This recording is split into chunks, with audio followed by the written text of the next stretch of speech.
So to be completely honest, most people are not that good at shooting. They don't know how to train shooting, so therefore they don't see the improvement that they think they're gonna get, and they have a tough time getting to the next level, whether it be college or pro. And frankly, I don't want that to be you guys, so I'm gonna break down how I would train and how I do train, how to become an elite level shooter, so you guys can see the results that you want and actually reach your potential as players. So the first thing you need to make sure is in check is your form. Most people think, okay, as long as it goes in, even if it's only 20%, it's good enough, I just need to get reps. For most of you, you need to change your shot in some way, shape, or form.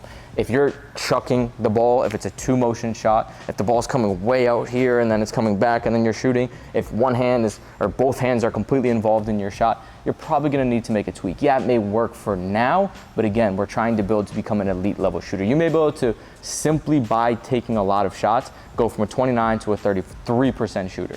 That's good, but at the end of the day, it's not good enough, especially when you get up in higher levels. The game's gonna be faster, you're gonna be moving quicker, you're gonna be shooting from further because the three-point line gets pushed back, at least here in the States. So you need to make sure that that shot is not only repeatable, it's consistent, but it's also repeatable and consistent with those added constraints as you move up in levels, the distance, the speed, all of those different things. And for most people, it's not. So you may need to tweak your shot. Now, I'm not saying everyone has to have a picture perfect technique, but you need to make sure that your shot has certain qualities, like a smooth one motion shot. It needs to be relatively uninterrupted with that other hand. If you're completely chucking, you probably need to fix it a little bit. Not the end of the world, but especially if you're younger, you might as well fix it while you can. The timing, fluidity, all of these things need to be present if you want to have a consistent, repeatable shot. So yes, you may need to take a couple months, 1, 2, 3 months, to take a step back where you're not shooting 1,000 shots a day, but simply just focusing on your form very diligently. Take one step back to take 3 steps forward in a couple months. So yes, it's uncomfortable. Yes, it's not ideal, but it's what you have to do if you want to become an elite level shooter. Now, if you do have good form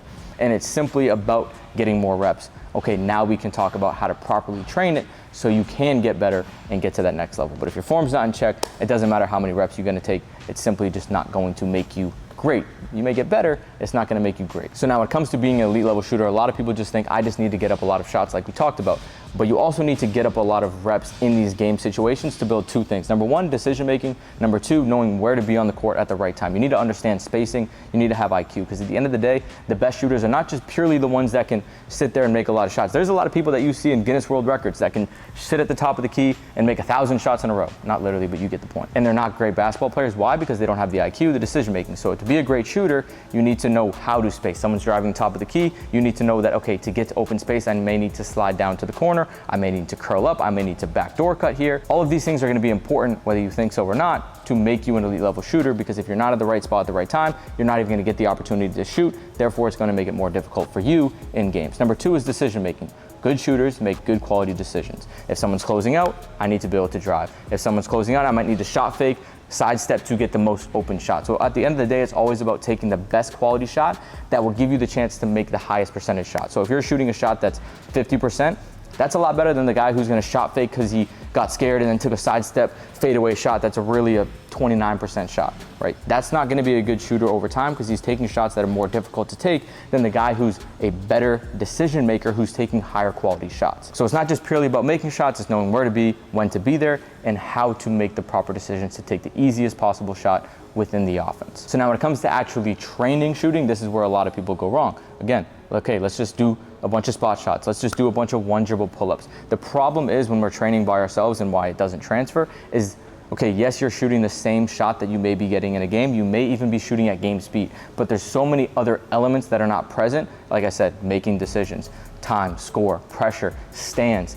defender rushing at you, coach yelling at you. All of these things are not present. So when you're doing it in a gym by yourself, yes, it's the same shot, but it's so different from all of those different components. So you need to find a way to make it more challenging when you're by yourself. So things that I recommend all the time to people is to make it challenging, add variability. General rule of thumb, don't shoot the same shot twice in a row. If you're gonna shoot catch and shoot corner threes, that's good, just mix it up. Maybe you're gonna slide down, shoot a catch and shoot corner 3. Next one, maybe you're gonna slide down, catch, take a one dribble side step 3. Maybe next one you're gonna slide down, shot fake, one dribble pull up. So I'm just changing up the shot. This is just going to further challenge the skill, make it more difficult, which is going to provide the challenge that you need to strengthen that skill. So it's not just pure repetition, it's quality repetition, getting challenge on every single rep. Even if you're going full speed, that's not necessarily enough. If it's too easy, you're making 70, 80% 80% of your shots, it's way too easy. We need to add challenge. You can add challenge with variability, you can add challenge with speed, you can add challenge by changing the arc height, the speed of your shot, where it's a really quick one, maybe it's a normal one, maybe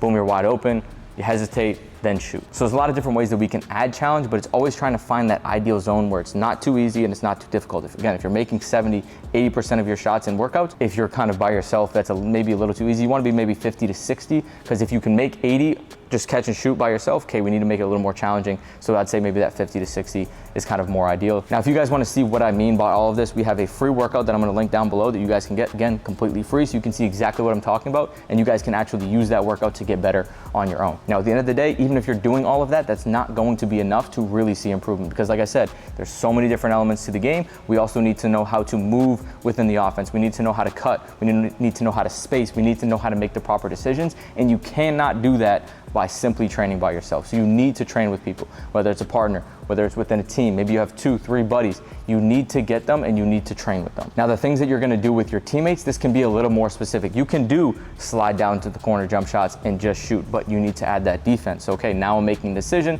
Let's work slide down to the corner. I'm getting a closeout. Now I need to make a decision. Am I gonna shoot? Maybe I'm gonna get off the dribble, I'm gonna attack the rim, or I'm gonna get to a mid-range. So you can do things where, hey, we're playing off certain situations, pick and rolls, slide downs, curls. You're gonna add constraints like certain amount of dribbles, 3 dribbles, or I'm only gonna go jump shots, so no layups. This is going to allow you to train spacing, getting open, taking the right shot, and focus on taking good quality shots, taking the best shot that you can possibly take. Another good thing that you guys can do, which we talked about in the last video, is film these workouts to make sure you're taking the right shots at the right time. So yes, these workouts should be challenging. You shouldn't leave the gym feeling, oh my God, that was such a great workout. I played so well, I made so many of my shots. You should honestly leave the gym feeling a little bit shitty, like that was really difficult.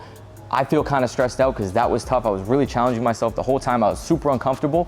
And then when you leave, the next day you're gonna come in and you're gonna be better. That's usually how it works. Same way you don't leave the gym feeling better. When you get a good workout in, you leave the gym feeling worse. You feel tired, my muscles are gonna be sore, that was not fun, but that's how you get stronger. It's the same way when you leave the gym for your basketball workouts. You should leave the gym feeling a little uncomfortable. That was tough, I was really challenged, and guess what? The next day, when you recover, when you sleep, when you consolidate all those skills, you're going to be better because of it. But most people do the complete opposite. I'm gonna do a bunch of spot shots, I feel good leaving the gym, and they don't get better because of that exact reason. So between training by yourself and training with partners, if you can be specific and challenging when you're by yourself, so maybe you wanna work on your pickups. Okay, I'm gonna be really focus on working on my pickups, but I'm gonna make it as challenging as I possibly can. I'm gonna do different combos into shots. I'm gonna maybe do fadeaway jump shots. That's really challenging, challenging my balance, challenging my ability to pick up. It may not be super game-like, but it's very challenging. You're challenging the skill, and it's very specific. And then when you go with your teammates, okay, we're working on those decisions. We're a little more specific, where it's a lot more game-like. It looks very simple, but we're including all those different components that are gonna be present when you're in an actual game. So we're able to train the entire spectrum. We're always being challenged. We're always slightly uncomfortable. And that's at the end of the day, what's going to make you better and make you an elite level shooter. So if you can do all of these things, you guys are gonna get better. You're gonna be an elite level shooter. If you guys don't wanna have to think about all this different stuff, we have an off-season program down below that I'm also going to link. You guys can get all of this stuff within one program, nice and easy. We're also gonna be uploading micro shooting workouts, so 15 to 20 minute workouts that you guys can do, maybe right after school, right before you go to bed, after you've already done your major workout. So again, by far the best resource that you guys can use to get better at anything, but also specifically shooting. So hopefully you guys like this video. If you did, drop a comment, like, subscribe. We appreciate it. See ya.